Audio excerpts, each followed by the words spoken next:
Compelled by great compassion, you taught the sacred Dharma. To dispel all wrong views, to you, the Buddha Gautama, I pay homage. Do not commit any unwholesome actions. Engage in perfect wholesome actions. Subdue your mind thoroughly. This is the teaching of the Buddha.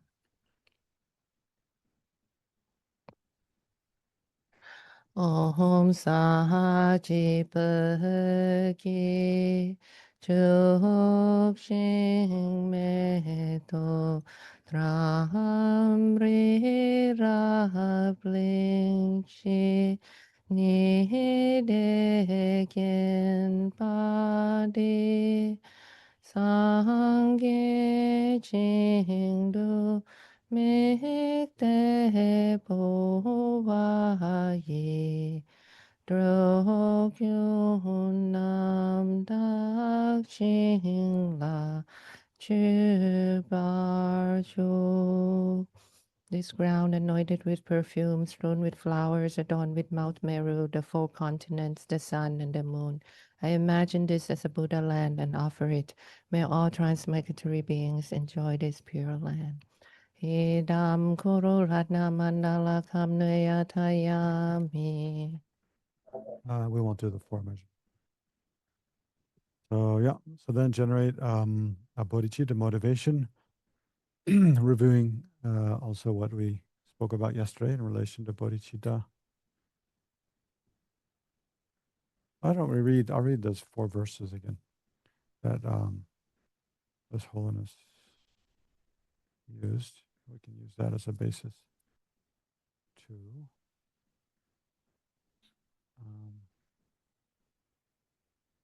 generate a motivation.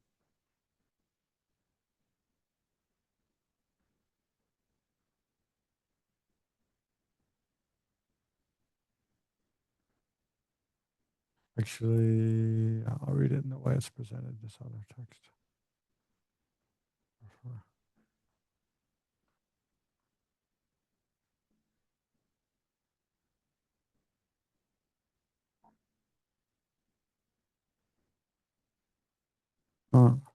Whatever joy there is in the world, all comes from, this is from Shantideva. Whatever joy there is in the world, all comes from desiring others to be happy. And whatever suffering there is in the world, all comes from desiring myself to be happy. But what need is there to say much more? The childish work for their own benefit, the Buddha's work for the benefit of others. Just look at the difference between them. If I do not actually exchange my happiness for the sufferings of others, I shall not attain the state of Buddhahood, and even in cyclic existence shall have no joy. And then says, so having mounted the horse of an awakening mind that dispels all discouragement and weariness, who, when they know of this mind that proceeds from joy to joy, would ever lapse into despondency? So with that as a basis and yeah, as a way of reviewing, we talked about many other things yesterday related to bodhicitta, but yeah, try to remember and then combine with your own way of generating a motivation for the session. Thinking, what's my purpose for being here, participating in this session?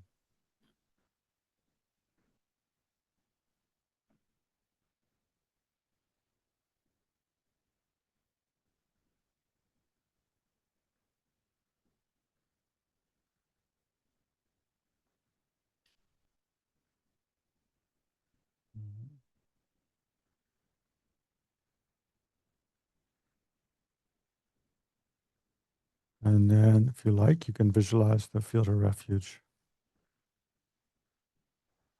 Shakyamuni Buddha at the center, and all the other lineage gurus and your own direct gurus seated around.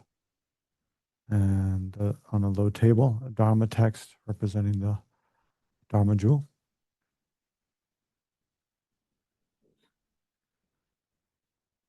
I take refuge until I'm enlightened in the Buddha, the Dharma, the Supreme Assembly. By my 2 collections from explaining the Dharma, may I become a Buddha to benefit transmigratory beings. I take refuge until I'm enlightened in the Buddha, the Dharma, and the Supreme Assembly. By my 2 collections from explaining the Dharma, may I become a Buddha to benefit sentient beings. I take refuge until I'm enlightened, and the Buddha, the Dharma, and the Supreme Assembly, by my two collections from explaining the Dharma, may I become a Buddha to benefit transmigratory beings.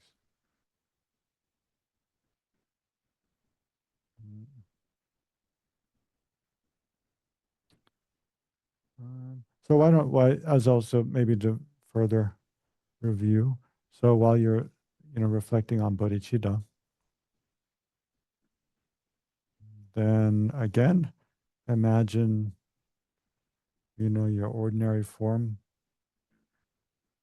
kind of dissolves, not totally dissolves into space, but just becomes much less concrete, more like an appearance in a dream. So imagine your ordinary form with your ordinary body and organs and bones and appearance and so forth, and senses, and the appearance of things that appear to your eyes, ears, nose, tongue, and body sense consciousness. And imagine your own thoughts about your own identity. Those all kind of fade somewhat. So try to see them as just impermanent, changing moment by moment, and also dreamlike. Just something that appears for a while, like reflection on the water. But as conditions change, that appearance will pass away.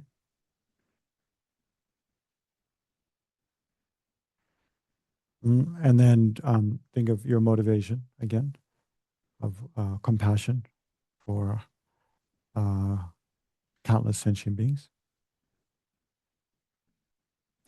those we hold dear, those we dislike, and all the others.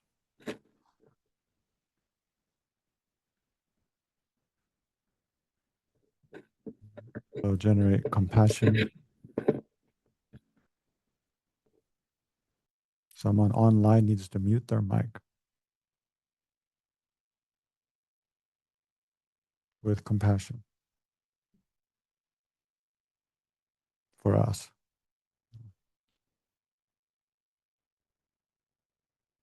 Mm. Yeah, so thinking of all the suffering of countless sentient beings in the six realms, of course, human beings, and yeah. And then generating bodhicitta, the aspiration to oneself become fully enlightened in order to work to free others from suffering.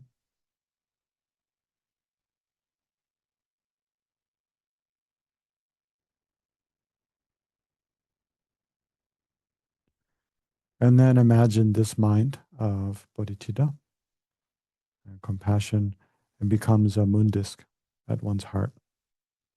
A very beautiful, brilliant disk of white light, like the full moon,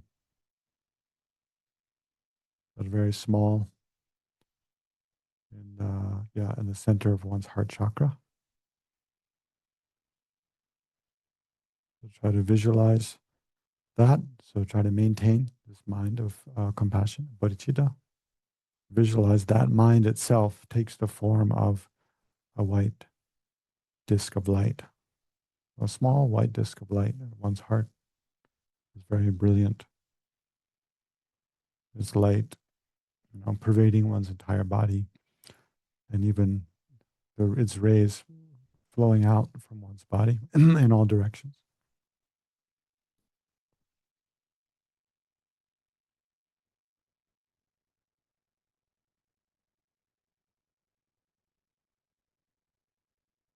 Mm. And especially try not to, of course, we have to visualize that as like we're looking at it from outside. But then try to, once you have the visualization somewhat clear, as clear as you can manage, then try not to look at it as if it's something different from you, but try to imagine that you are uh, that moon disk and that mind of bodhicitta.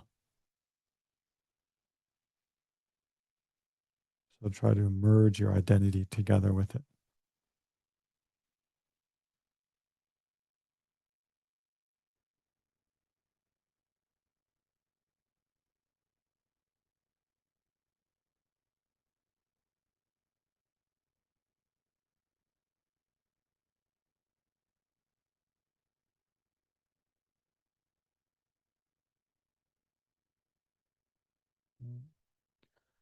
Okay, then relax your attention. So then we continue. Where were we? So that was, so yesterday, within in this text we're going through of this practice, describing this practice, that is Holiness the Dalai Lama explains. Then there was an introduction, and then one section on conventional bodhicitta, which is just what we ordinarily think of as bodhicitta. And then, so today we'll look at the section on ultimate bodhicitta, which is meditation on emptiness.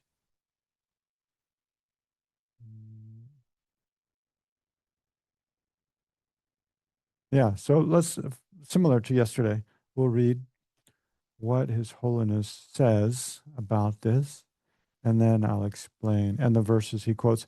Here he quotes, I mean, you know, I'll show you some other verses His Holiness usually quotes on bodhicitta that are in that other text we're looking at. His Holiness frequently verses, should be frequently cited verses, but anyway, frequently verses cited, frequent verses cited. Anyway, His Holiness quotes quite a few different verses related to emptiness. Yeah, which I'll show you later. But in this text, for whatever reason, I'm not sure. Michael Losing Geshe included these 4 verses that by Chandrakirti, which are very difficult. Actually, they're quite difficult verses from entering the middle way. But His Holiness has kind of started quoting these a bit more recently, more in like the last 5 years, whereas the other set, you can see they're very consistent for more like 10 or 15 years ago. But these 4 verses here, His Holiness started quoting more in the last 5 years, and then he combines, because Lama Tsongkhapa, His Holiness' favorite text by Lama Tsongkhapa is The Essence of Eloquence, distinguishing the interpretive and definitive meaning. And in that text by Tsongkhapa kind of extensively discusses these 4 verses. And so I think and His Holiness, when he quotes them, he usually connects them with the outline headings that under which Tsongkhapa discusses each of these 4 verses. There's one heading for each verse. They're related to what are called 4 absurd consequences. Meaning that if things were not empty of inherent existence, what are 4 absurd consequences of that? Things that would follow from that would make, things totally untenable. Yeah. So, I'll explain these. Well, let's look at what His Holiness says about these first. He quotes the verses, and then gives a little explanation, and then gives us these much easier verses from Nagarjuna, well, to use to meditate on emptiness. Yeah, so let's look through this. Okay, generate ultimate bodhicitta. Now, to generate ultimate bodhicitta, in actuality, the wisdom realizing emptiness, right? So we meditate on emptiness. Yeah. And again here, maybe I wanted to mention just in general related to this practice, because some were asking yesterday about, it's so long to meditate on compassion the way, we did according to the instruction. But the basic idea is that you just meditate on a little bit on bodhicitta and compassion every morning and conjoin with this visualization. And then as you learn more about each of those and get more experience meditating on each of those, you just bring it into that short meditation, right? So that's the idea. So of course, as your understanding develops and your kind of experience and exposure to different things related to bodhicitta develop, then you just integrate different things. Some days you emphasize one thing, some days emphasize another thing, and you can do the same with the verses we're using. Okay, so then this almost quotes these verses. As Chandrakirti mentions in his Entering the Middle Way, so this is all in the 6th chapter. It's verses 34 through 37, 38. Chandrakirti says, if the intrinsic characteristics of things were to arise dependently, things would come to be destroyed by denying it. Emptiness would then be a cause for the destruction of things, but this is illogical. So no real entities exist. So that's the most difficult verse right there. The others are a bit easier. Thus, when such phenomena are analyzed, nothing is found as their nature apart from suchness. So the conventional truth of the everyday world should not be subjected to thorough analysis. That's probably the second most difficult verse. But it gets easier. You know? In the context of suchness, certain reasoning disallows arising from self or something other. And that same reasoning disallows them on the conventional level too. So by what means then is your arising established? That's just talking about how if things are not empty of inherent existence, so if they exist inherently, then the cause and effect can't function. So things cannot be produced by things other than them, because to be produced by something other than you means you have a relationship to things other than you. And that means you don't exist in and of from your own side, by your own power. And then this is my favorite one, the last, it's 1.5 verses. That empty things dependent on convergences, such as reflections and so on, are not unknown. And just as from an empty thing, like a reflection in a mirror, a perception can arise that bears its form. Likewise, although all things are empty, they do arise from emptiness in a robust way. So that's basically just saying, although things are empty, like a reflection in a mirror, it doesn't exist by its own power, right? It exists by the power of the mirror, which is different from the reflection, and by the object which is being reflected, which is also different, and by the presence of light, and the object being in front of the mirror. So in dependence on these conditions coming together, a reflection arises. But that reflection, obviously, it doesn't exist by its own power. Otherwise, it would always be there all the time without depending upon other things. But so he's just saying things like reflections are not like, it's not uncommon in the world. Like there's many things like that. And so what we're just saying is that everything is like that it arises in dependence upon convergences, different factors coming together, and therefore is empty. But just as a reflection, even though it depends upon many things and so is empty of existing from its own side, still it has power to perform a function. It can affect other things. For example, we can generate an eye consciousness seeing the reflection. That's an effect of or a product of that reflection. And that's what he's saying. And just as from an empty thing, like a reflection, a perception can arise that bears its form. So we generate an eye consciousness that has an appearance similar to the reflection. Likewise, although all things are empty, they do arise from emptiness in a robust way. And the Tibetan is a bit different, but it kind of means like within emptiness, they function in a robust way. A bit different. So, yeah, so before I explain those verses one by one, let's read His Holiness explanation. And you'll see he doesn't explain these verses one by one. He just gives a general explanation about emptiness in relation to these, which raises the question, well, then who is he reciting? Why is he quoting these verses? Who is this to benefit? I suspect really it's not people like us who haven't studied very much. It's really to benefit the monastics in the crowd who, have studied this text, like have studied Tsongkhapa's text, have studied Chandakirti's text in detail, and just to remind them that, oh, these are very helpful verses that His Holiness himself finds very useful to meditate on emptiness. And so, for those who've studied are familiar with these verses, just to remind them, oh, it's good if you use those to meditate on emptiness, right? He's not intending that for people like us who haven't really studied these, that then we just understand and we can meditate on emptiness without extensive study. No, because all these verses, to really understand them well, requires a lot of background understanding, right? But I'll try to, explain them a bit. But first, I'll try to explain the main import of each verse. But first, let's just look at His Holiness explanation. The main point being presented in these lines is that all existing phenomena are merely imputed by the mind. Yeah, that's an excellent way to summarize it. The main point of all these verses is just to say that all phenomena that exist, they don't exist from their own side or by their own power. They exist in dependence upon other things, upon parts, causes, and conditions, and especially upon mental imputation. Imputing, a mind imputes, oh, this is that, and therefore it is. I mean, it's not that it is that, but therefore, like that, quote unquote, comes into existence, right? So the main point being presented in these lines is that all existing phenomena are merely imputed by the mind. While being merely imputed, all existing phenomena nonetheless function to bring benefit or harm. So that's what the last verse and a half is saying.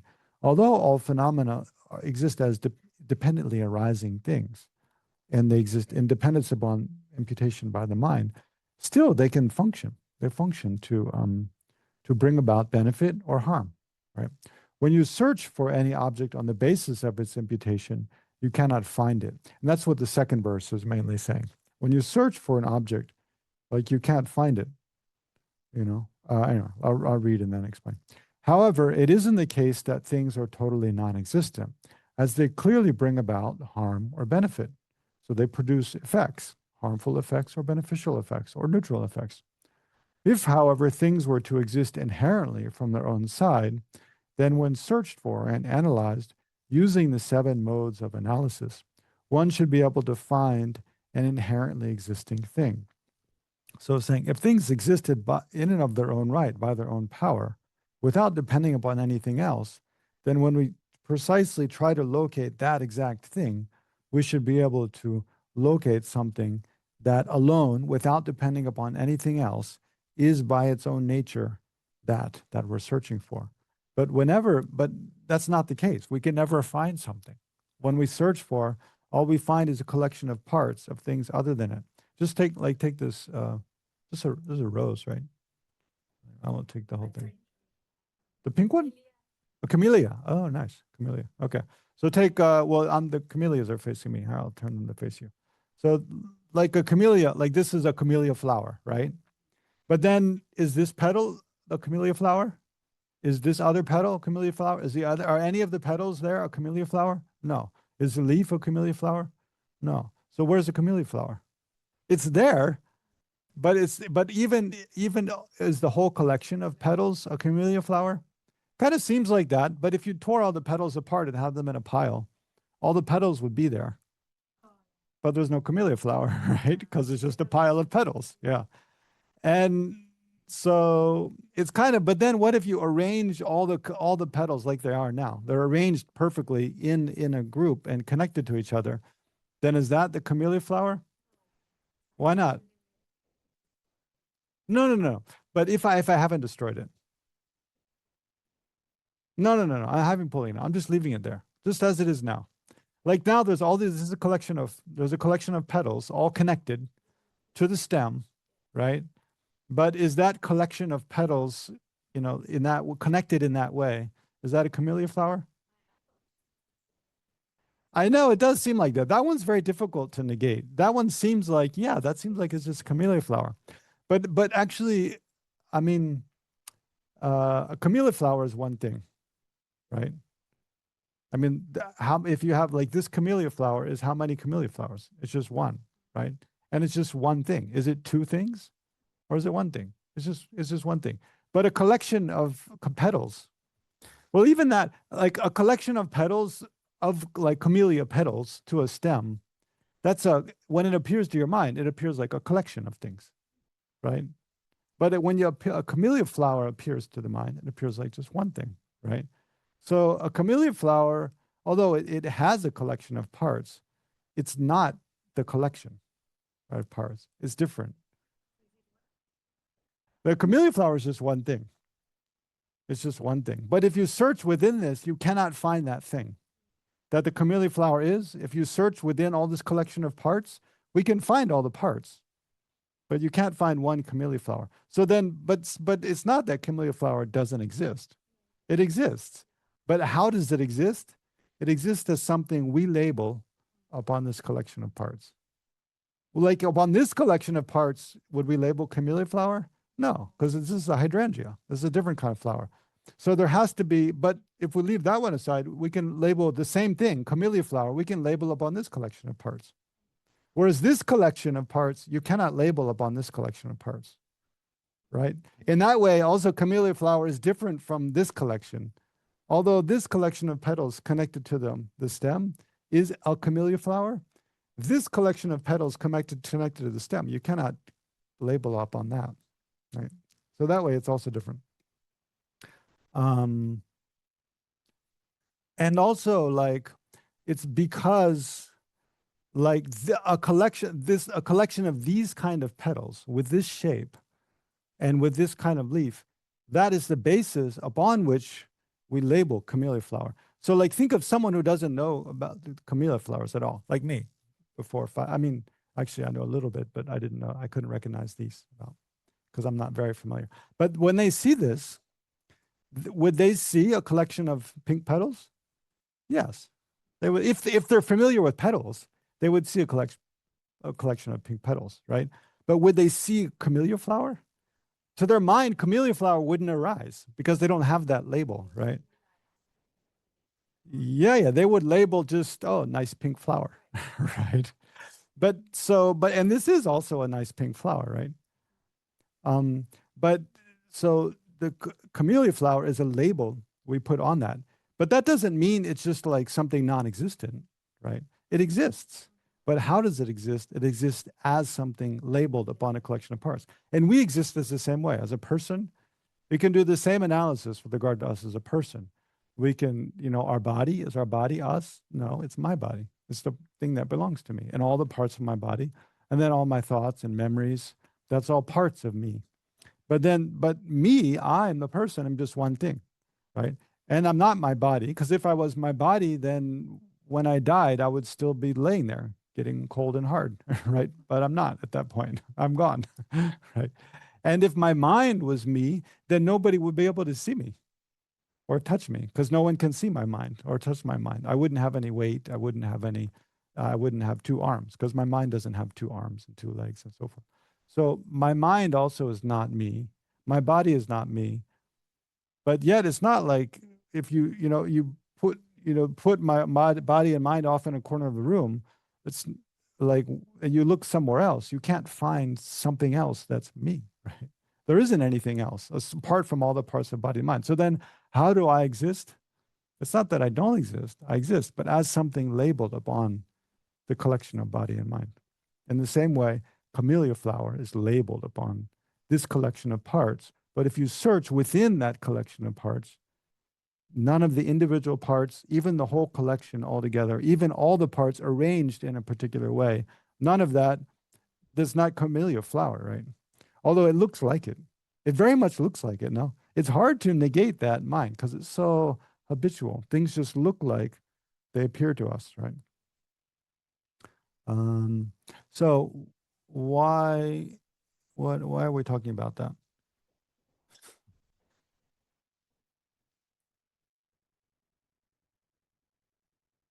Yeah, labeling, yeah. Cause, yeah. But the reason, one reason we don't talk about causes and conditions so much is because there's some things that don't have causes and conditions, like permanent things. Like the mere lack of an elephant right here. There's an absence of an elephant right here.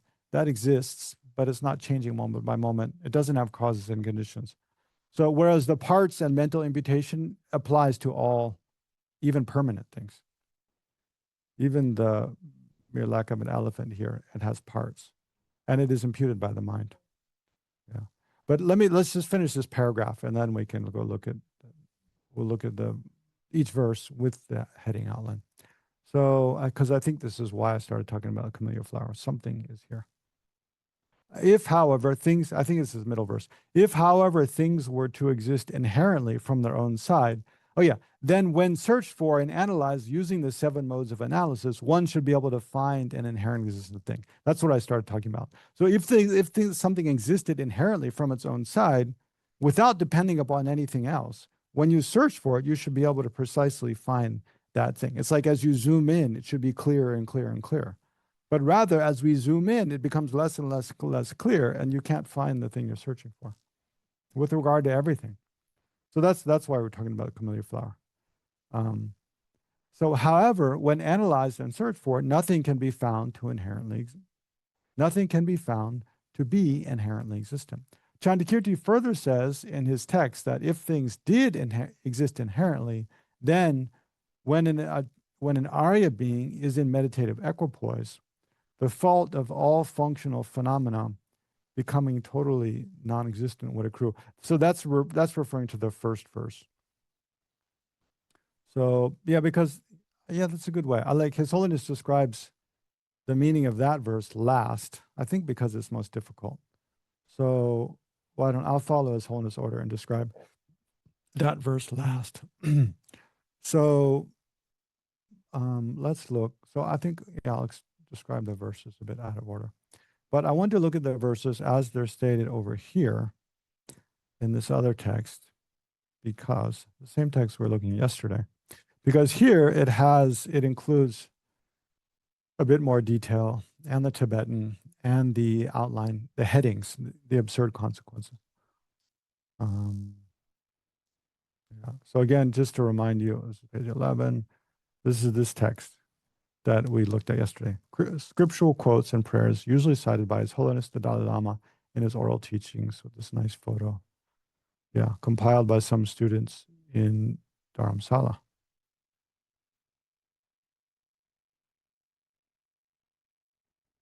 So these are verses on emptiness, and it puts these first. It says, the four logical fallacies that Master Chandakirti explains would ensue if things had objective existence. His Holiness presents these four fallacies, or absurd consequences, through four outlines that Lama Tsongkhapa gave in the essence of true eloquence, as I said. So, and yeah, as I said, I won't present them in the order Tsongkhapa does. I'll present them more in the order His Holiness does. Actually, His Holiness speaks about this first. So first is it's 12. Is this clock right? No, this clock's not right. It's 11 though. Okay. No, it's okay. Don't worry about it now. Um, it's now, what is it called? It's called ordinary time. There's daylight savings time and standard time. So now it's Pacific Standard Time, PST. Okay. So it changed from PDT to PST. Yeah. Now I'm going to give you PTSD. That's right. That's a, no. So the absurd consequence of the non-negation of ultimate production. Yeah. Okay. So yeah, so Tsongkhapa is saying this funny translation. The absurd consequence of the non-negation of ultimate production. What is it? Let me read the Tibetan. What does it say? Dondan be kewa migek be tewa. Yeah, it's much easier in Tibetan, isn't it? Dondan be kewa migek be tewa. That's what it says right there. Yeah. Yeah. But what it means is because, we refute if things existed from their own side, then basically production would be impossible. It would be because, remember, what it means is if things exist from their own side, it means their existence doesn't depend upon anything else. So they can't have a relationship with anything else. So something cannot function to produce it, right? So if things exist from their own side, then there's no production. It's impossible for causes and conditions to give rise to something other than them. That is their product, right? So for think an apple tree, it produces an apple, but the apple is not identical to the apple tree. The apple is something other than the tree. It's a part of the tree, but it's different from that, right? Just like when we speak, our speech is not us. We can produce speech. Speech is an effect that we produce, right? But the speech is not us, and we are not the speech. We're different, right? But yet we have this relationship where one gives rise to the other. So if things existed from their own side, then that kind of relationship wouldn't be possible, right? And so what here at Tsongkhapa, I mean, what Chandakirti, he's giving the absurd consequence that if things did exist from their own side, then it would be impossible to all that reasoning, which we know is true, would break down, right? And you couldn't. There would be absurd consequence that you can't disprove something inherently existing, giving rise to something other that inherently exists. So yeah, it's a bit. I know it's a bit of a mind bender, but let's see what when we read what Chandakirti says and then explain it. It's not very difficult. It says, in the context of suchness, emptiness, certain reasoning disallows arising. And here, when it says certain reasoning, it doesn't mean like some special reasonings. It means definite reasoning that is definitely true, right? Reasoning that is certain. In that meaning, it has. I mean, certain has that meaning that is definitely true, without a doubt. In the context of suchness, a certain reasoning disallows arising. Means disallows arising from some inherently existent causes. From self or from something other, meaning from inherently existent from itself, means basically like something is not produced from its inherently existent self or an inherently existent other causes, or both or neither, right? And that same reasoning disallows them. So by the same reasoning, it's also true that things are not produced on the conventional level. They're not produced from their self or from an inherently existent other. Things are produced from a conventional existent other. So by what means is your arising established? So Chandakirti is asking that those who accept inherent existence, then by what means, please explain how things are produced if everything inherently exists. You explain that because it doesn't make any sense. So yeah, maybe I'll just try to just put that in a bit simpler words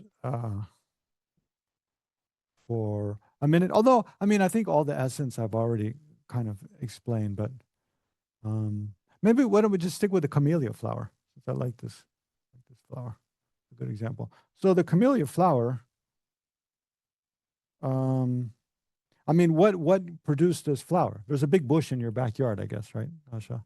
And so that bush, it arose from probably a cutting, and then there's soil that it's in, and then it has sunlight, needs sunlight, and then moisture, and then gradually a branch grew. This branch grew, and this branch, because it must be very healthy, then it produced a bud, and then that bud produced a flower. So all those things are different from each other. The soil is one thing. The soil is changing. Then the cutting of a camellia bush that grew into a full bush, that's something else. That's not the flower. That's other than the flower. Then the branch that grew, that became this stem, that's also not the flower. It's just a branch. And the leaves are not the flower. The stem is not the flower. And then the bud that grew, that's also not the flower. It just has the potential to open into a flower. And all those things have to be changing continually. And they're all being, changing in dependence upon, countless other causes. Actually, the web of causation that gives rise to the flower is infinite. It goes all the way back to the Big Bang and before that, right? It includes infinite things. And then even we say this flower, and it kind of appears like, well, it's just one fixed thing. But even this flower is different, it's slightly different from the one we were speaking about it 10 minutes ago. It's changed, right? It's aged. You can't see that change at that time scale, but it has changed. And so but here especially, we want to think about, well, was this flower produced from itself or from other, right?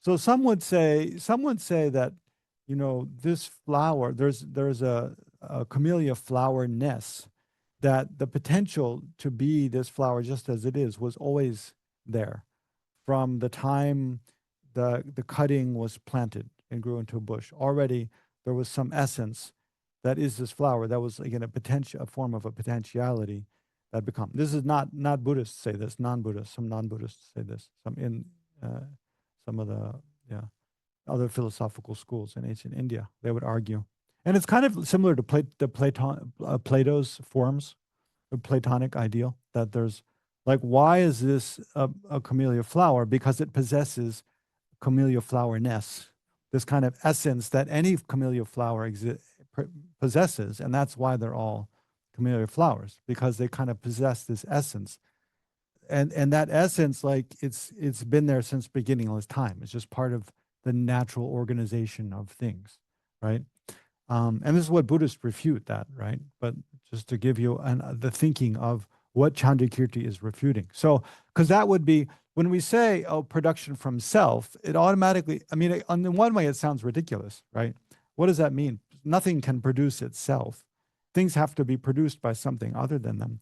But for those who accept production of themselves, actually, it's not a ridiculous idea. Their ideas, there's some kind of essence in things, and that potentiality is always there, and that just becomes manifest in dependence upon the causes and conditions, right? So in a way, the thing, there are causes and conditions, but the essence was already there. But what Buddhists say is, yeah, but this camellia flower, before it blossomed, it was just a bud.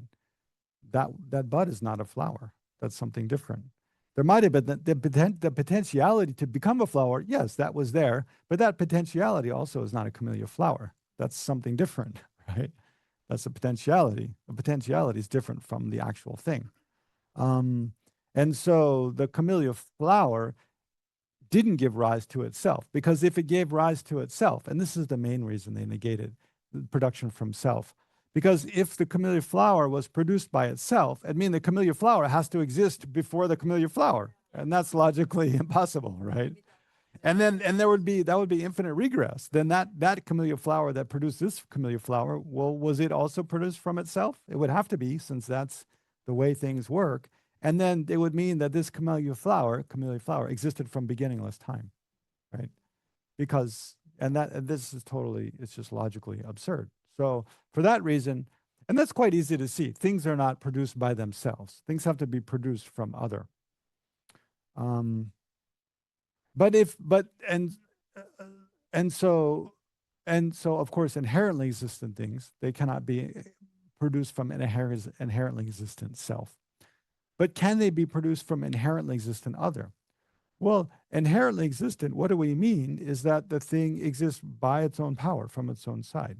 So if things are produced by inherently existent other, they can't have any connection, because being produced from other would be not inherently existent anymore. It's totally opposite, right? Because independent and interdependent are totally opposite, right?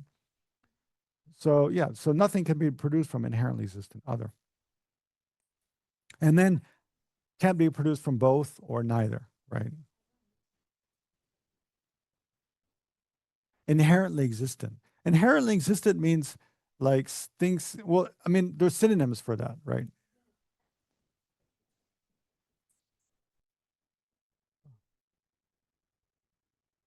Oh, it means, well, like think of this. There's like, if we relate to the camellia flower is a self. It's its own thing, right? Self here doesn't mean a person always. This has its own entity, its own self. So this is an inherently existent self. So related to this leaf is inherently existent other. It just means it's something other than the camellia flower, and it also inherently exists. That's what it means. So in relation to any one thing, you can identify an inherently existent self of that thing, and then anything other than it, it would also have to be inherently existent. So it would be an inherently existent other. Yeah. Okay. So yeah. So for those reasons, that's all Chandrakirti is saying here, is that if things inherently exist, then you cannot, then this reasoning negating and production from self and other inherently or even conventionally, it doesn't work anymore. So how do you explain how things arise? Yeah, so that's what he says. In the context of suchness, certain or definite reasoning disallows arising from self are arising from something other. And that same reasoning disallows them on the conventional level too. This is not just in some emptiness sphere, it's just in the real conventional world. So by what means then is your arising established? So yeah, I know the words of the verse, they're a bit difficult, but yeah, the meaning is kind of what I just said. So any question about that before we go on to the next verse? Mm-hmm. The mic is now there. Yeah. Just like that? Yeah. I got it. Oh, just good. Okay. So is part of that the idea, so that camellia flower, on May 10th, it was a bud, and on May 20th, it was a camellia flower. Mm-hmm. And then at what point did it change from a bud into a camellia flower? Oh, yeah. Good question. At what point did it change from a bud into a camellia flower? Yeah. Yeah. You can, with everything that's impermanent, you can always ask that question. At what time did it begin to exist? No. So, yeah, I mean, just thinking about an answer to that question, it shows also how it doesn't exist from its own side. Because it's totally arbitrary. Like if we ask 10 people, like at what, if we maybe made a time sequence photographs or, a video and then slow down the bud becoming a flower, like imagine it, the bud, like even on the branch here, there's, I don't know, there's like buds are just starting there. Oh, I guess those are actually, those aren't not buds. Those are like shoots where other branches will shoot out. But imagine the bud when it's very tiny. At that point, is it even a bud, I guess, or is it a budlet? No, but it's very tiny, and then it becomes bigger and bigger. Definitely not a flower, right? And then when the bud first cracks and you see a little pink inside, is that a bud or a flower at that time? And then it opens a little bit more. Yeah, at what point does it become a flower? It's totally arbitrary. It's completely arbitrary. Also, the idea that for us, that might be a camellia flower, but for a squirrel, it might be dinner, or for an ant, it might be a hiding place. Also, yeah, Yeah. if it's really a camellia flower from its own side, then anything that experiences it should see it as a camellia flower. But they don't. You're right. Like a squirrel sees it as something else. Doesn't even see it as a flower. Okay, I have a question. Can you explain how Lama Tsongkhapa define conventional reality? Because it seems like you said, if everything is arbitrary, and everyone will have a different view of what a camellia flower is.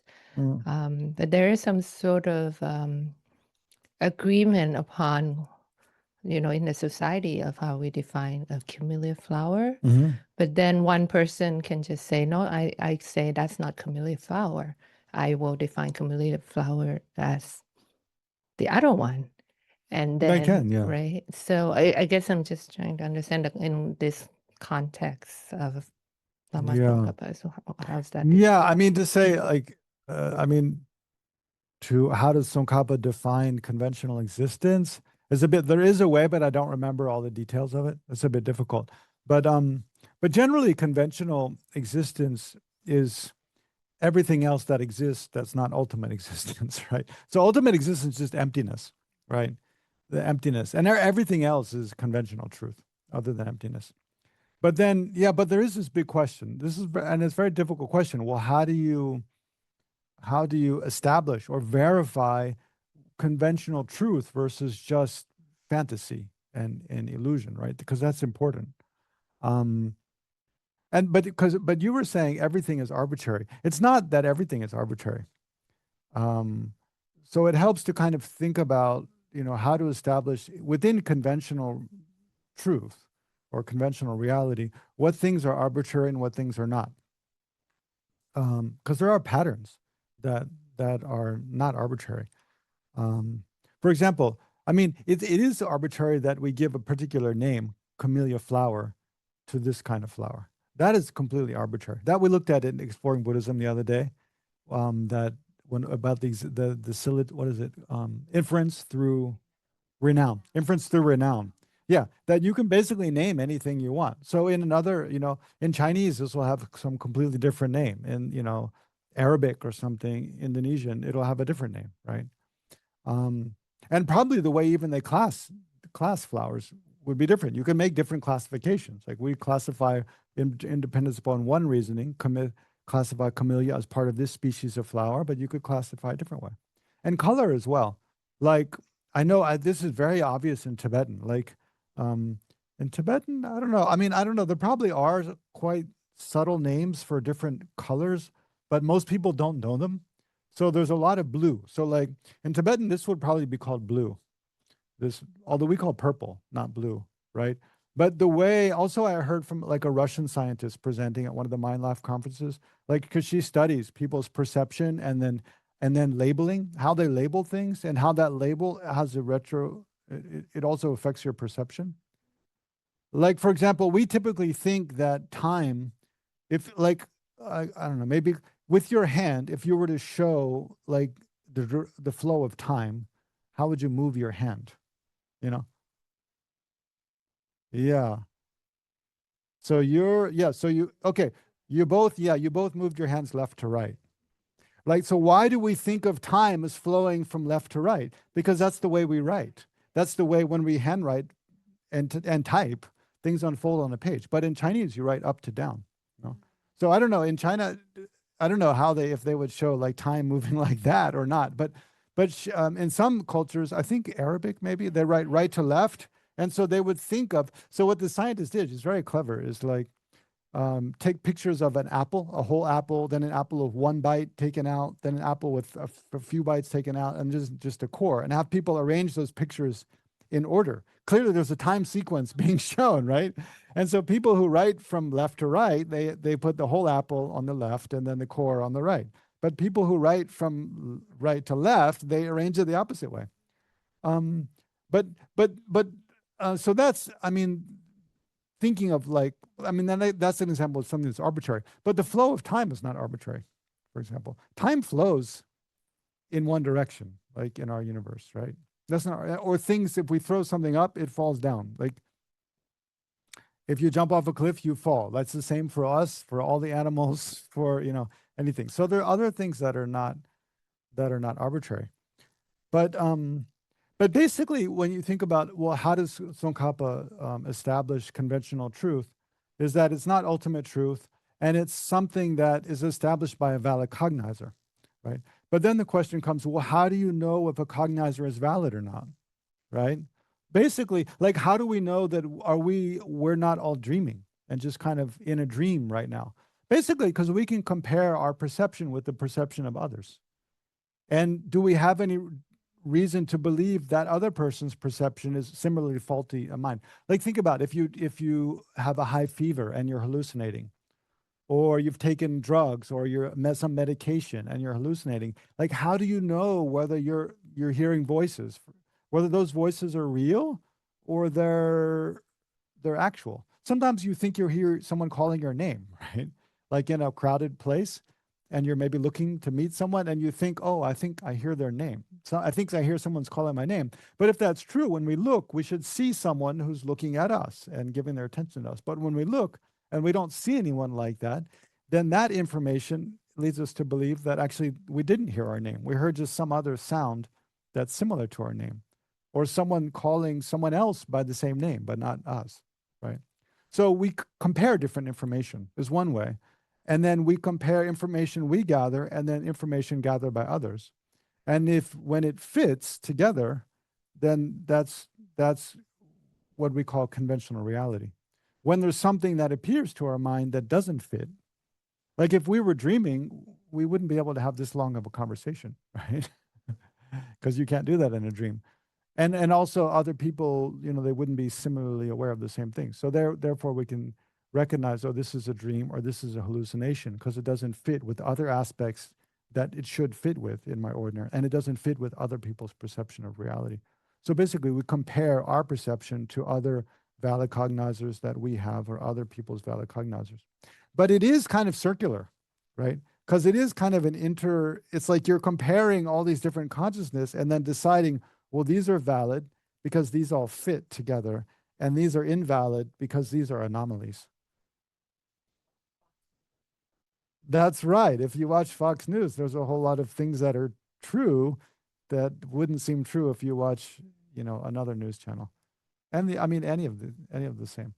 But yeah, but it's because, and that kind of gets at, this idea that everything's interconnected, everything's interrelated. And so there is we have, I don't know, it's like we do have, I think, an instinctual desire to find something that we can hold on to, and that is like a bedrock of reality. But what the Prasangika view is saying is there isn't any bedrock like that. Like conventional existence, it's all dependent arising all the way down, right?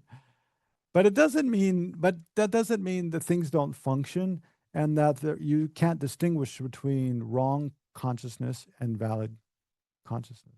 You still can, no? But it's still interdependent in a way. Yeah. Anyway, let's take a break now for 5 minutes. Think about it. Oh yeah. No, we take a break first, and then we questions.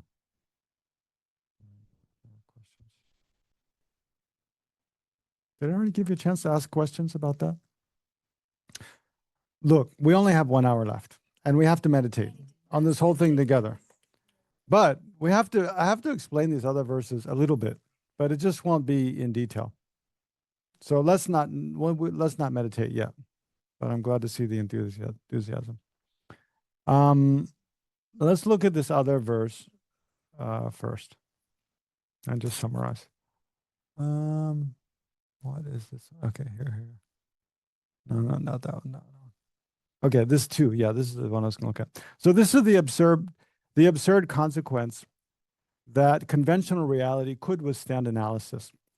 So when it says this phrase that conventionality could withstand analysis, it means just this. Like with the example of the camellia flower, it means if the camellia flower existed from its own side, then when you analyze to find the actual camellia flower, you should be able to zoom in and find it.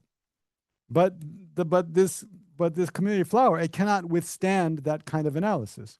When you zoom in, it all breaks down, right? So that's what it means, withstand. It's like it wouldn't break down into parts. You should be able to find this singular whole thing, but you can't. And that's all he's saying here. That if things inherently existed, then things should be able to be findable, but they're not. So that's absurd. It says, thus, when such phenomena are analyzed to find the actual thing, nothing is found as their nature apart from suchness. So when you analyze to find the actual thing, you don't find it. All you find is the emptiness of that camellia flower or of the person, right?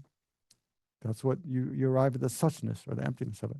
So the conventional truth of the everyday world should not be subjected to thorough analysis. And yeah, Bei, this relates to your question also, this line, that the conventional truth of the everyday world should not be subjected to thorough analysis. The conventional truth of things, if we look to find the actual thing, you cannot find it, right?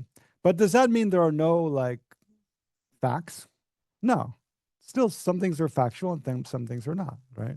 Like we're in this building. We're in, Ocean of Compassion Buddhist Center, right? We're not outside the building. Nobody, no matter how many people say oh, you all are not inside the building, you're actually outside. That's the inside is through that door. It's just not, it's never going to be real. No matter how much people say that, right? Yeah. Okay, so that's absurd consequence of negation of ultimate production. The absurd consequence of conventional reality could withstand analysis. And then this is my favorite one. And here they don't give all the verses, but it's called the absurd consequence of the wrongness of scriptural statement that things are empty by intrinsic reality. Yeah, this I don't like very much. I like the way it's presented here better. We'll just look at the verse. So this is where he's using the example of a reflection.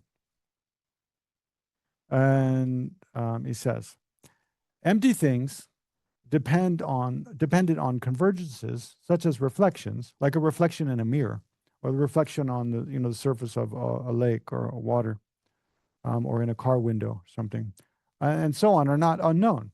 Saying these kind of things being dependent upon other things, and then when you look for the actual thing, you can't find it. It's not unknown. That's common in the world. And just as from an empty thing like a reflection, so the reflection is empty of existing by its own entity. No, it's just a byproduct of other causes and conditions coming together, right? But still, and just as an empty thing like a reflection, just as from, that's key, and just as from an empty thing like a reflection, a perception can arise that bears its form. So a reflection arises, and then someone can see that and generate an I consciousness seeing the reflection. And then that can make them feel a certain way or make them think of something else. So that perception can give, that reflection can give rise to effects, right? Yeah. So just like that, everything, although it's empty, it can produce effects. That's all it's saying. It says, likewise, although things are empty, and it means impermanent things, right? Not permanent things, but impermanent things. Although they're empty of existing from their own side, by their own power, they do, and here I want to look at the Tibetan it has here. No, he doesn't put here. Let me see, hold on, I have to find the Tibetan. 1 second. It's here.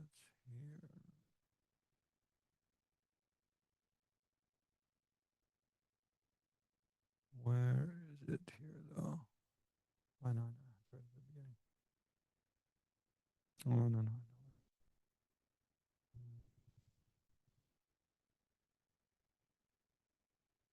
There it is. Mobile Domazut. Dejing mobile tanje don nayan doni dale raptu kewaragior. Yeah. Doni dale raptu kewaragior. Dejing mobile tanje don nayan doni dale raptu kewaragior. Doni dale raptu kewaragior. So I think, yeah, it means more something like, likewise, although all things are empty, from them, things are produced in a robust way. So it's just like the reflection, because the reflection is the example. Just like a reflection is empty of existing from its own side, and yet it produces effects, like our I consciousness, seeing it, and so forth. Similarly, although all things are empty, they do produce effects in a robust way. That's the main meaning there. So that's the meaning of that verse. And then this verse, this most difficult verse. Oh, sorry. I'm looking at my own screen and I'm not sharing. Okay. Yeah, just to, I mean, this one is I find the least satisfying, but I'll explain what it says. If the intrinsic characteristic of things were to arise dependently. So this right here is a total contradiction, because intrinsic characteristic of things means the inherent existence of things. If that itself were to arise dependently, but that's totally impossible. But it's like a hypothetical. Like if that was the case, right? Things would come to be destroyed by denying it. Then when you deny, it's not like you deny, like you just say that doesn't exist. But what he means is when yogis in meditative equipoise, when they analyze to see whether their self or other things do not inherently exist, when they see that there is no inherent existence, if that very inherent existence was dependent arising, then when they see that that inherent existence doesn't exist, they would also see that dependent arising doesn't exist, right? And then nothing would exist, right? So there would be a descent into nihilism, right? And that's absurd, right? So if the intrinsic characteristics of things were to arise dependently, things would come to be destroyed by denying it. Emptiness would then become a cause for the destruction of things. So emptiness would be synonymous with nihilism, right? But that's not the case. But this is illogical. So no real entities, meaning no inherently established entities, exist. Yeah, that's all. Okay. So that's the explanation of these verses, and then His Holiness quotes. So this verse I find actually the most helpful to meditate on emptiness. Those are all a bit more difficult. This one is very easy, by Nagarjuna from Fundamental Wisdom. I mean, it's relatively easy. He says, I think this is the one I explained in Discovering Buddhism the other day too. Oh, no, I didn't explain this one. This is a different one. Okay. It says, neither identical nor different from the aggregates.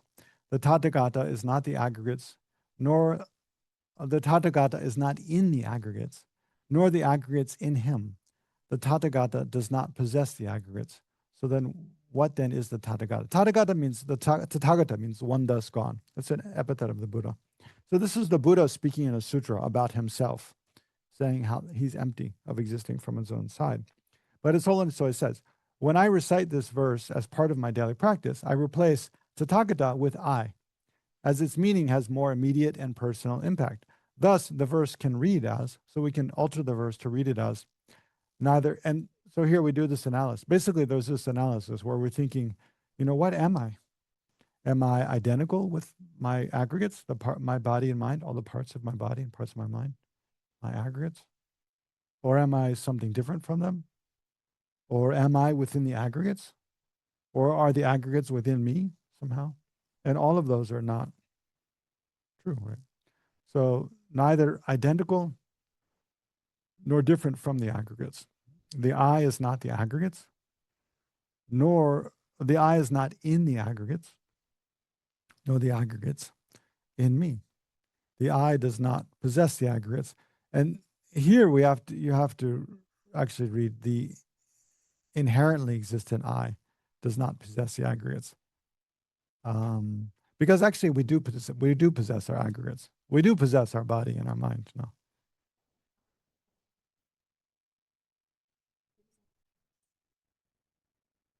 Yes. They're the basis upon which we label I. Yeah. But they're not the same.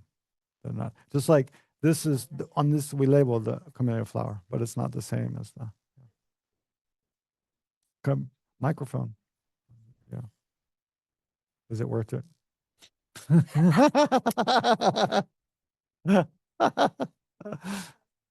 Yeah. Turn this on. Yeah.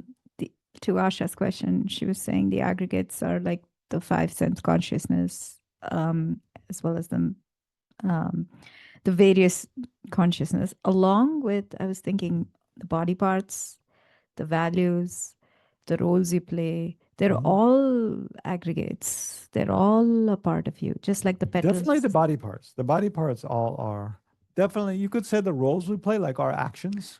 Yeah, that's also part Yeah, of who us. we are, wife, sister, daughter, whatever.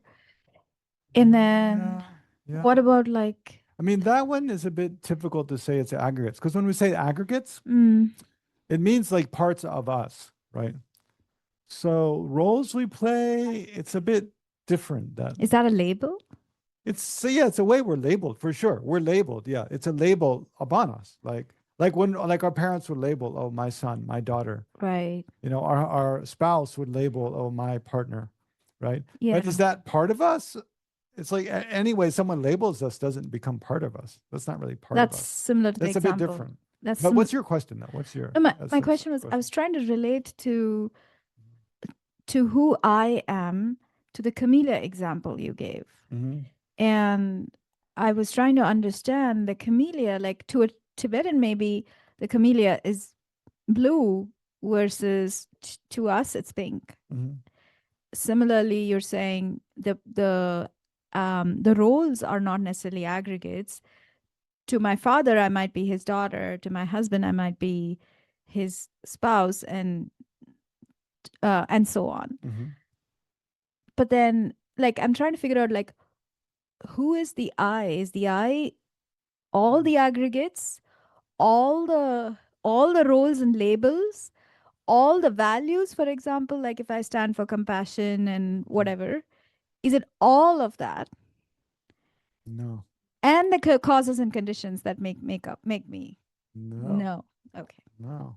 But that's the big question. But you're thinking in the right way. Okay. But just sit down. Sit down. Sit. or you're going to fall over, I'm afraid. No, no, but that's the big question. What is the I? You know? Yeah, what is the I? And I mean, and I say you're thinking about it the right way because you're going through all these different parts, the roles you play, parts of the body, different feelings and thoughts, and seeing that, yeah, none of those is I, really. They're all like the roles it plays. Yeah, it's roles I play, right? If that was the I, it wouldn't be something I play. It would be, that would be me, but it's not, right? If the body was the I, then there's all kinds of other problems. If any part of the mind was the I, there's other problems, right? So, but then the question, what is the I? The I is something that's merely labeled upon the aggregates. It's something that's merely, it exists as something merely labeled upon this collection of parts. And the merely means it's nothing more than that. But the problem is we habitually grasp it as being something more than just that. So think of, it helps to think of like a story. It's like the I, yeah, we do have a mind that thinks, okay, I'm, now I'm sitting. I'm trying to understand this. I'm, whatever. I'm taking a break. Now I'm going to do this. I'm going to do that. Like we have all these thoughts about I, but we never really investigate what is that I we're thinking about, that we're talking about, right? But we're creating a story about it all the time, But where is the I we have this story about? If you look for that one, it doesn't withstand analysis. When you search for it, you can't find it. Does that mean it doesn't exist? No, it exists just like a reflection exists, right? And like a reflection, like I said before, there's a mirror, has a reflective surface, has a piece of glass, right? Then a reflective surface kind of painted on the back of the glass, one side of the glass. And then there's object in front of the mirror, and there's light, and then this reflection appears, right? The reflection doesn't exist from its own side, and yet it has a ability to function. Similarly, so how are we similar to a reflection in that way? Well, there's, our parents gave birth to this, like the two cells of our parents, the sperm and egg cell of our parents came together, started multiplying, formed this body. Then the stream of consciousness from some past life merged with that collection of cells. And then we have this, we develop these experiences and then we develop this identity, right? So upon this collection of parts, all the parts of our body, all the parts of our mind, then, first, probably before we even think I, there's other people, our parents are labeling I upon it, right? But then gradually we also start to label I in relation to this collection of parts. And it depends upon that, we continually generate this idea of I, and it's not that I doesn't exist, like the reflection, it does exist, right? But one of the factors that exist independence upon is the idea of an I. Sometimes I find helpful, to look at this, to think of like, I don't know, for me there's different examples, but think of, something that basically something that existed a long time ago, but no one labeled it as that. And so it wasn't that. But then people started using it in a certain way and labeling it a certain way, and then it became that. So sometimes I find it helpful to think of like a club, like a caveman and a club. Like there were sticks long before there were cavemen, but there were no clubs, right? But then somebody decided they got in a fight and they picked up a stick and used it to beat another guy. And then they generated this idea like, oh yeah, okay, this stick can also be used as a weapon now. And then thereby a club comes into existence, right?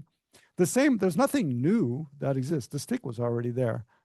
But there's like just the idea that like the wheel, there were round things before that even rolled, but nobody used them as a wheel, no. Yeah. Anything, yeah, it's very, I mean, it's subtle, but it's helpful to think about all different examples of how things exist independence upon imputation. And it's how, I mean, one angle is like Rosemary's question, like when do things come into existence? How do things come into existence? When does a bud transform into a flower? And what determines that, like, now a flower exists? It's kind of a convention. If most people would say, okay, at this point it's a flower, then that's kind of, at that point it's a flower, right? Because from the object's own side, there is no demarcation. Like, like one time during COVID, Lama Zopa Rinpoche, I think he spent an hour debating with one of the monks, Tenzin Geshe from My House, where I live, about like when does a table become a table, or when does a house become a house? And because just as you could think of the becoming, but also if you start taking parts away, like if we take away the roof, the top floor, there's 2 floors in this building. If we take away the second floor, is this still a building? Yes, it's still a building. What if we strip off the whole roof? No, and then it's just open sky here. There's just 4 walls with open sky. Is it still a building? Probably, kind of. I don't know. But then you say we take away a whole 3rd wall, and now there's just 3 walls. At that point, is it still a building? Probably not. Not really, no. But it's like, where is the line between becoming something or not being that anymore?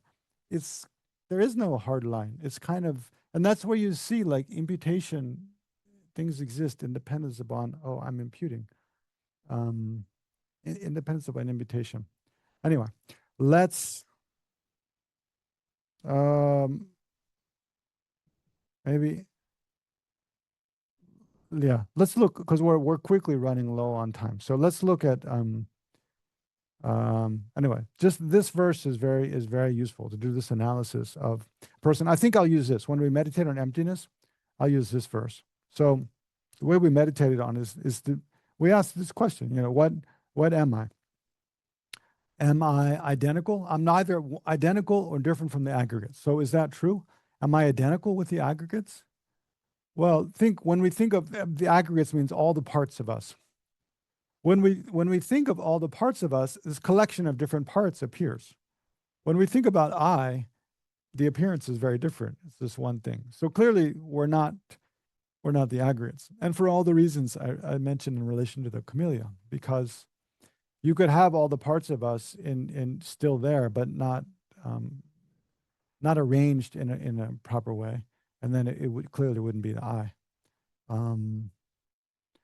And also, another reason, which I haven't mentioned, but Lama Zopa Rinpoche would use this reason a lot, is that because this is a difficult question. Like, why are all the parts of us, when they're all connected together in a way such that they function, as I do, why is that collection not the I?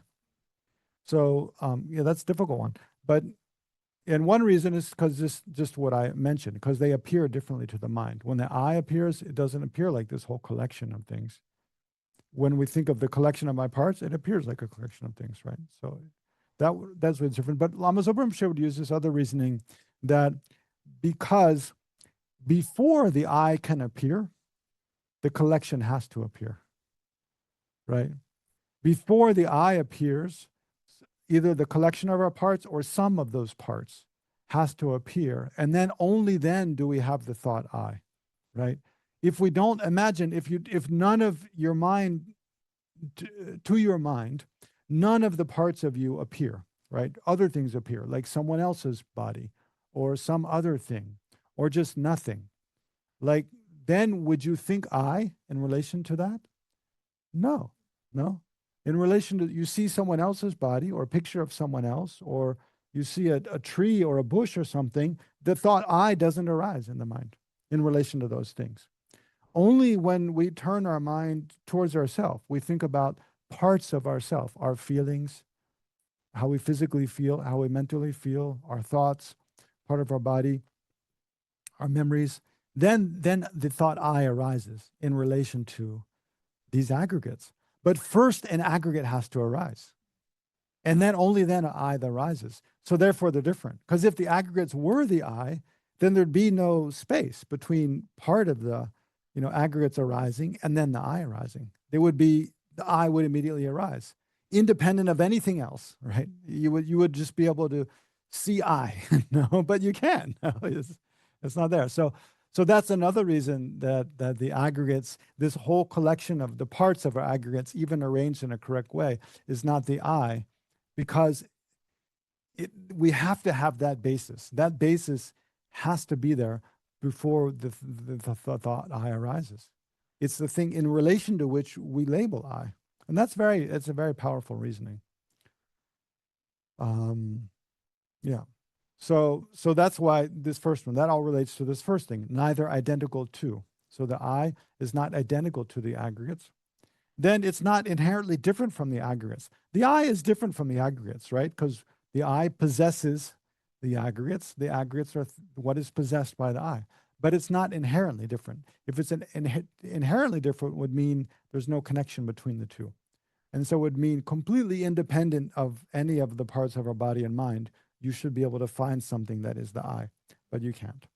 So it's not inherently different from the aggregates. And then the I is not in the aggregates. If the I was, again, we're looking for the inherently existent I, an inherently existent I. That's what's being negated, not the conventional I. So if the inherently existent I was somewhere in the aggregates, we should be able to look through the parts of our body and find it somewhere, or the parts of our mind and find it. But when we look through all those parts, we cannot find it. So it's not in them, right? And then, nor are the aggregates in me. If the aggregates were in me, then, it's kind of separate from the aggregates. We should be able to find the kind of me, and then look within that me somewhere and find the aggregates. But that's quite far-fetched. You can't find. So the I does, and here again, when it says the I does not possess the aggregates, the conventional I possesses the aggregates. What's being refuted here is the inherently existent I. And that's the way the I appears ordinarily, when we're not analyzing, right? When someone accuses us of doing something wrong, or when we feel angry or jealous, and there's a strong sense of I spontaneously arises, it appears like it has its own autonomous existence. And that's the one we're negating, that false I. So and that's what it's talking about here. When it says the I does not possess the aggregates, that means this false I that has an independent existence, it doesn't possess the aggregates. Because if it did possess the aggregates, again, it should be findable apart from the aggregates, but it's not. So then, what is the I? Yeah. The I, and the answer is, the I is something that's merely imputed upon its basis of imputation, the aggregates. Just as camellia flower is merely imputed upon its basis of imputation, the collection of petals and leaves, actually the leaves are not part of the power, the collection of petals arranged in that way is a basis of imputation for camellia. So this we already read. So let's read just the meditation instruction. Oh, it's good. It's very brief. And then we'll meditate. So this is, again, His Holiness speaking. He says, so here, for the purpose of this meditation, bring to your mind an awareness that, besides the grasping onto false appearances, there is nothing that one can actually point one's finger to and say, this is the real and truly existent I. So besides this whole collection of appearances upon which we label I, there's nothing we can point at and say, this is the real I.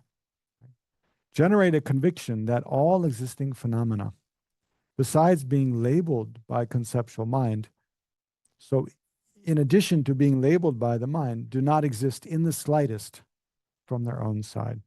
So all existing phenomena, they exist as things imputed upon a collection of parts. If you look more deeply than that to find something real, you can't find the slightest thing at all. As presented in the earlier quotation from Engaging in the Middle Way, this I that normally appears very solidly, as if one can touch it with one's own hands, actually does not exist in the slightest. Place your mind and meditate on this conclusion for a while. Develop the strong conviction that an I that is solidly existent, the owner of our body and mind, which is how our I normally appears, in fact does not exist at all. Firmly decide that is the case. Now imagine, okay, so that's the meditation on emptiness and then the visualization. Now imagine that this mind that is meditating on emptiness transforms into a five-pronged white vajra, which stands upright on the white moon disk that one had earlier visualized at one's heart. This visualization of the moon and vajra is the meditation. And then before we actually meditate, and then there's these two mantras that are used to like stabilize that entire kind of awareness, the visualization and the symbolism and the meaning of that symbolism in appearing in your mind. And so the first mantra is Om Sarva Yoga Chitta Utpatayami. So Om is, it's like the head of the well, sometimes it's said mantras are like a snake, that they all have, a head, a tail, and a middle part. And the head is Om, the tail is Hum, and the middle part is different.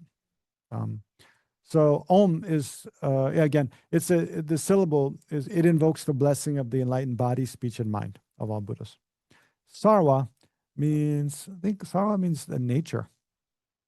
And then yoga is like a kind of meditation. Chitta means the mind, and upatayami. But here I asked my Sanskrit scholar friend, Venerable Legtsok, to translate the mantra. So he says, Om, I pledge to abide by generating the all yoga mind.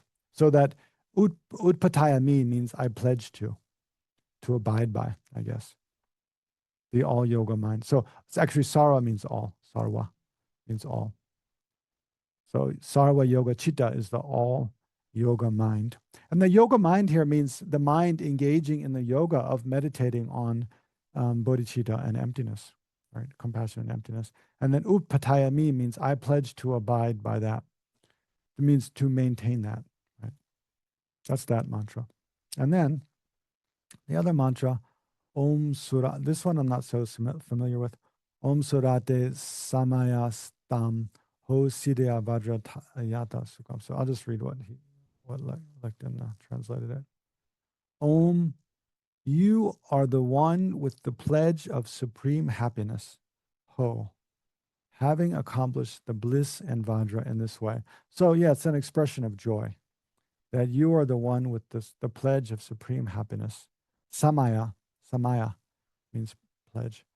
Ho, stam, I guess, is happiness. Ho is often an expression of joy. Having accomplished the bliss and vajra in this way. So when you at the conclusion, you generate a sense of great joy and bliss. So meditate on this. Okay. Any yeah, actually let's go ahead and meditate a bit. And then if there's any questions afterwards, I can leave a little time for that. And I'm going to go ahead and share just the illustration. Visualize.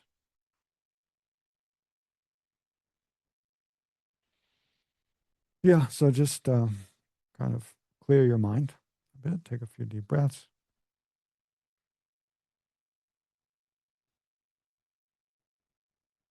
And gradually gather your awareness within.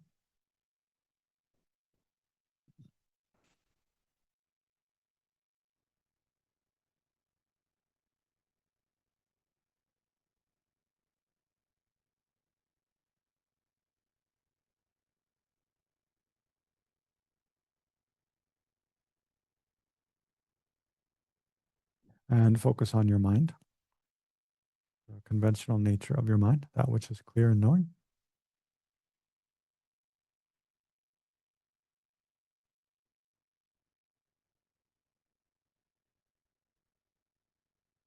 As the stream of awareness unfolds in the present moment.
And then think about, again, oneself surrounded by countless other sentient beings who are the same as oneself in wishing to be free from suffering and wishing to have happiness and well-being.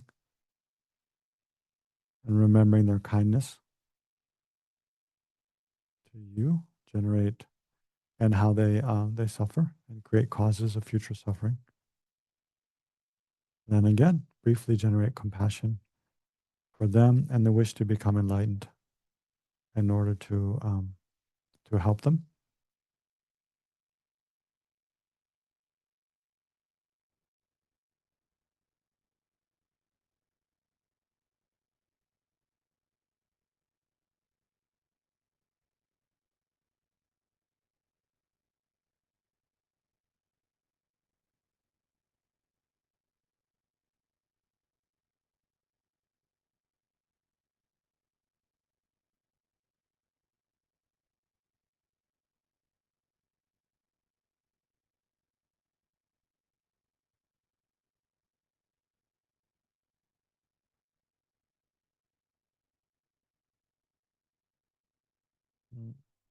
And imagine that mind of compassion and conventional bodhicitta.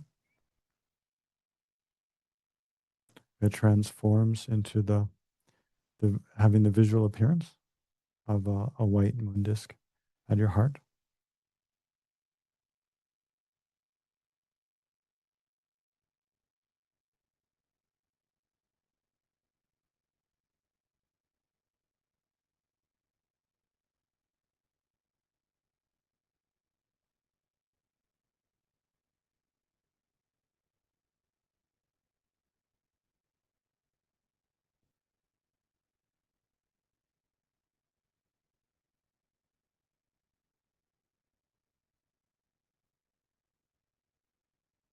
Mm. So then look at how the ordinary appearance of this I was meditating on, on bodhicitta, and the white moon disk at the heart. How does this I who's meditating ordinarily appear? There's just one solid thing, or different as a whole collection of parts and a dependently arising phenomena.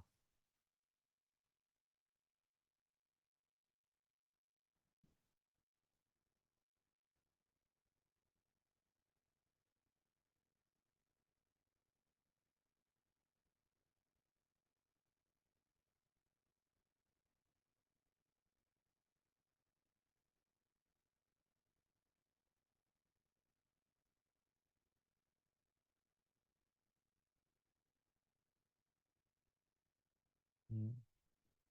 So you have this I that appears like one solid thing existing by its own power. If it exists in that way, then it has to be either inherently one with the aggregates or inherently different from them.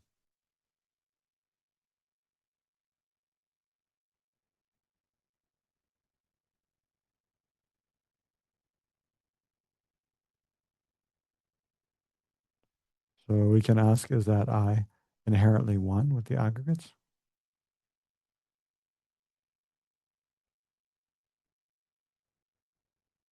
If it was, then it would mean the aggregates, all the parts of my body and mind, and the I are the same thing. They wouldn't be two different things.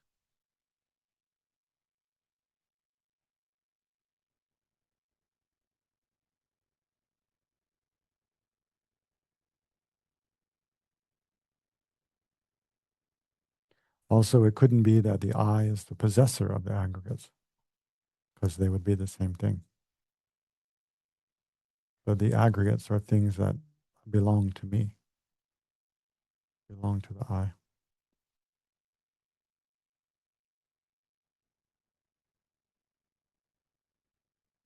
My body, my mind.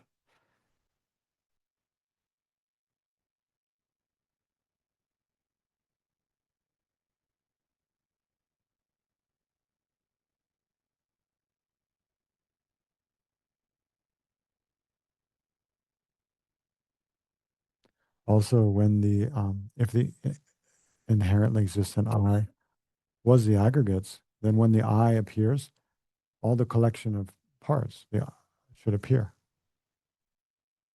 But that's not how it appears, is it? When the I appears ordinarily, it just appears like all by itself, one thing.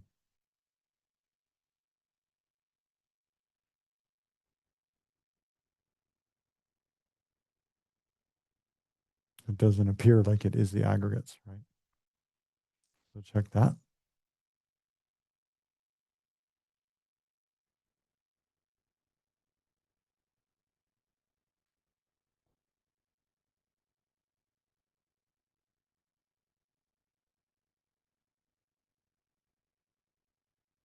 Mhm. And then finally, like Lama Zopa Rinpoche said, if the um, inherently existent I was the aggregates,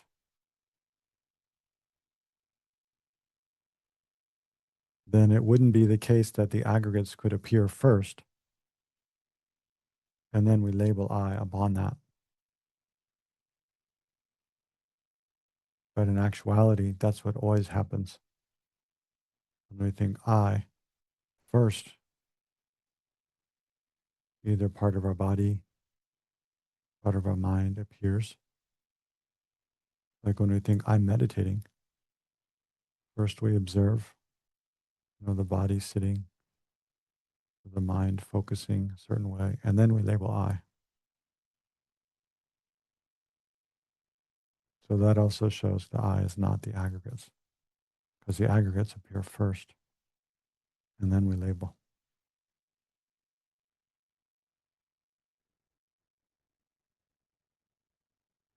So is that true or not?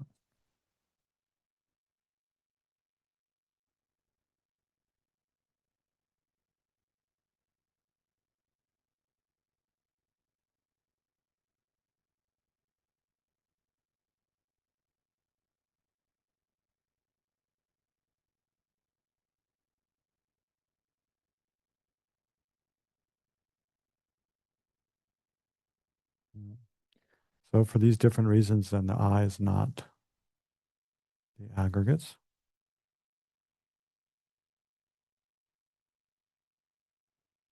And then if the I, inherently existent I, was separate from the aggregates, then if we put our body and mind off to one side and look separately from them somewhere else, we should be able to find something we can point to and say, this is the I.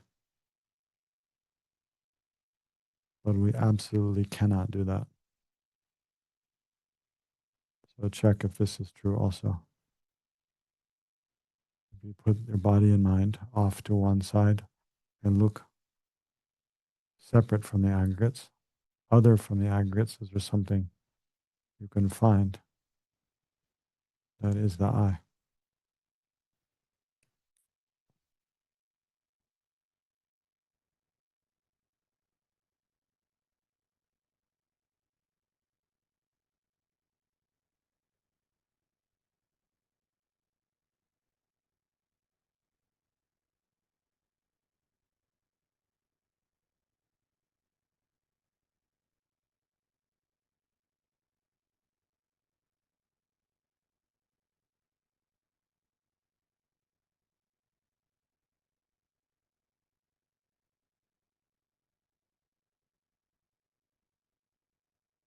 Mm. So then, yeah, according to your understanding, to try to conclude that all phenomena exist like this I, there is no inherently existent I. Because if there was, it has to be either one with the aggregates or different from the aggregates. And for many reasons, it's not one with the aggregates. And also, it's not different from the aggregates because it's not findable in that way.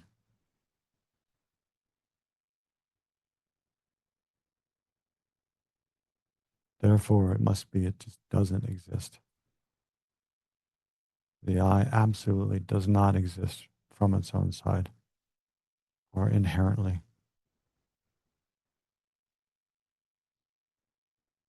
as one solid, real thing.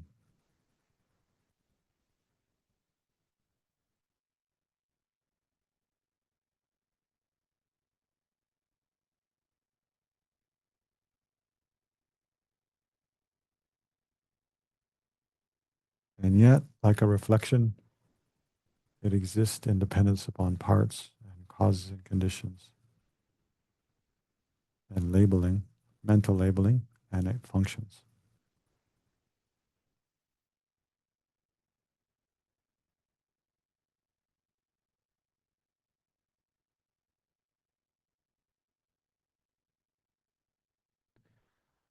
So think back to emptiness, though, how all things then, or thus, are empty of existing, just like this. They're empty of existing from their own side. They're merely labeled upon the collection of parts. That is their valid basis of imputation.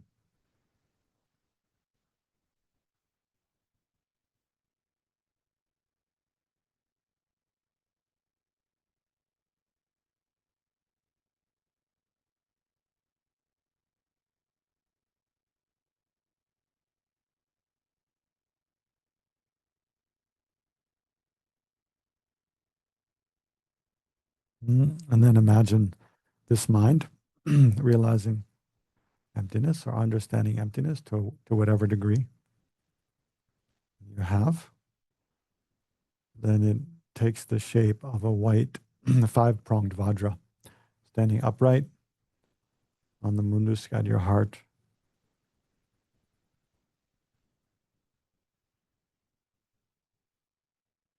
Visualize that.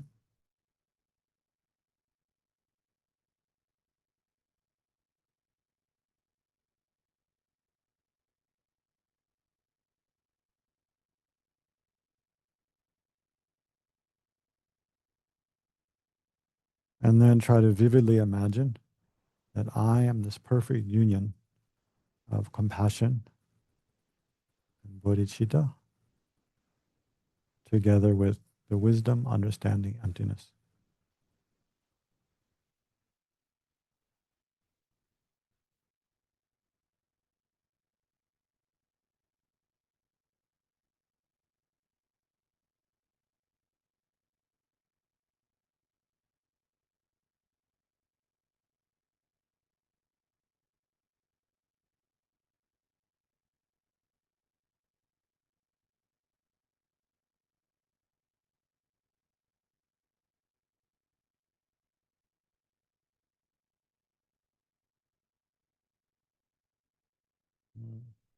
And then to stabilize that, I recite this mantra.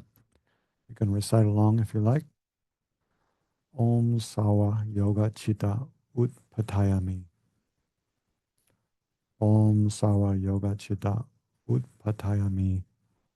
Om Sawa Yoga Chitta Upatayami. Om Surate Samayastam Ho Sidea Vajra Yata Sukam. Om Suryata Samayatam Ho Sidea Vajrayata Sukam. Om Suryata Samayatam Ho Sidea Vajrayata Sukam.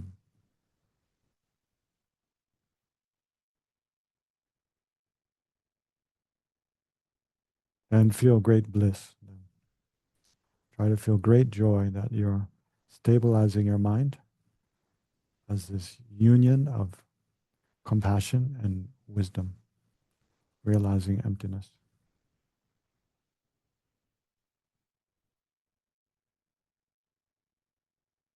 The solution to all problems for yourself and all sentient beings.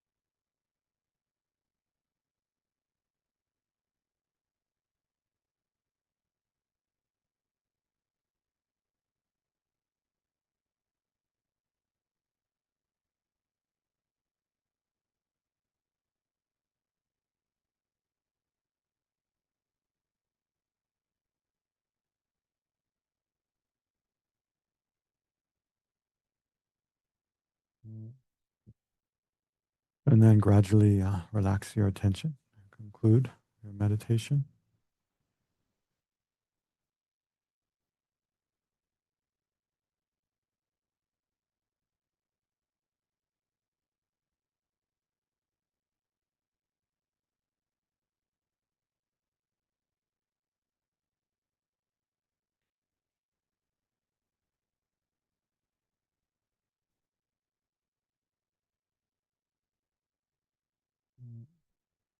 Then we can dedicate these verses. Why don't we chant a couple of verses in Tibetan first, and then read them. Gewa di nyo da lama sangen do Drowa je jang ma le de sa la gu ba sho jan ju sem cho ren bo je ma ge ba na ge yo jing ge ba nyam ba me ba yi gone gone do bow. Due to this virtue, may I quickly become a Guru Buddha and lead all transmigratory beings without exception to that state. May the precious supreme bodhicitta, not yet born, arise. May that arisen not decline, but increase more and more. May the precious view of emptiness, not yet born, arise. May that arisen not decline, but increase more and more. By these merits, may transmigratory beings attain the state of all-seeing, subdue the enemy of faults, and be freed from the ocean of samsara, disturbed by the waves of aging, sickness, and death. I fully dedicate all these virtues to be able to train just like the Hira Manjushri, who knows reality, and just like Samantabhadra as well. I fully dedicate all my roots of virtue with the dedication praise is the best, by the all gone beyond victors of the three times, in order to have good conduct. May the blind see forms, may the deaf hear sounds, may the naked find clothing, the hungry find food, may the thirsty find water and delicious drinks. May the poor find wealth, those weak with sorrow find joy. May the forlorn find hope, constant happiness, and prosperity. May all who are sick and ill quickly be freed from their ailments, and may every disease in the world never occur again. May the frightened cease to be afraid, and those bound be freed. May the powerless find power, and may people think of benefiting one another. May no living creature ever suffer, commit evil, ever fall ill. May no one be afraid or belittled, or their minds ever be depressed. If in those who encounter me a faithful or an angry thought arises, may that eternally become the source for fulfilling all their wishes. May all those who say bad things to me or cause me any other harm, and those who mock and insult me, have the fortune to fully awaken. May I be a doctor and the medicine, and may I be the nurse for all sick beings in the world until everyone is healed.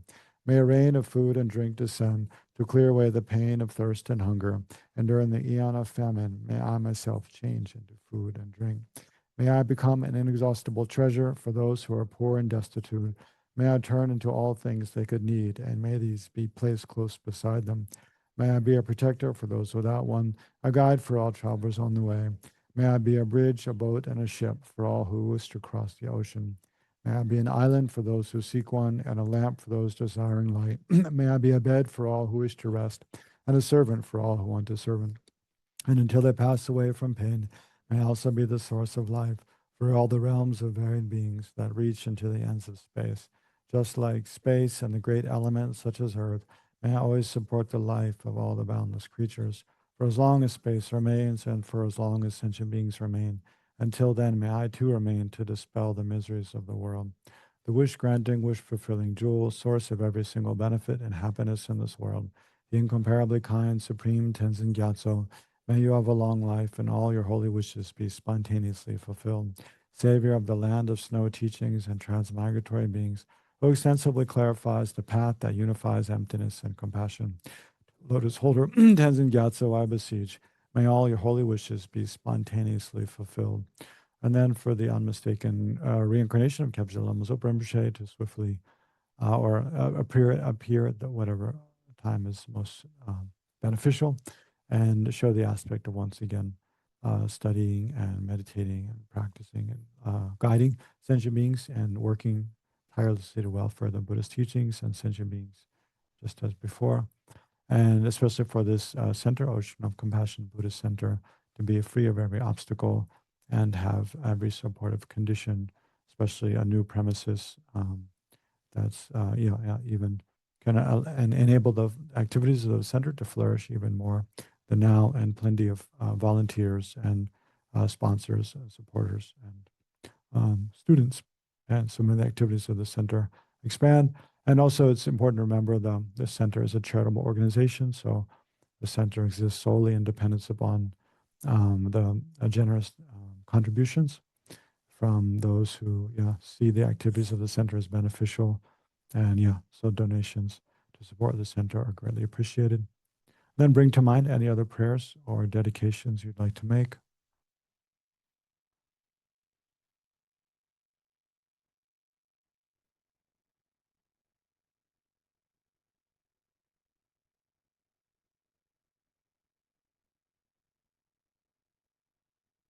So may all those your own personal prayers and dedications be accomplished in accordance with your wholesome intentions. Okay, thank you all. That concludes the short course on all-encompassing mind yoga, and we'll send out a copy of the two texts we're using, the all-encompassing mind yoga text, and then the other text with verses frequently cited by His Holiness, and also the explanation of the Sanskrit mantras. Oh, you already sent it last night. Okay, great. So you should all have those ready. Okay. Yeah, you're welcome. Hope you can use in your morning practice. Great. Okay.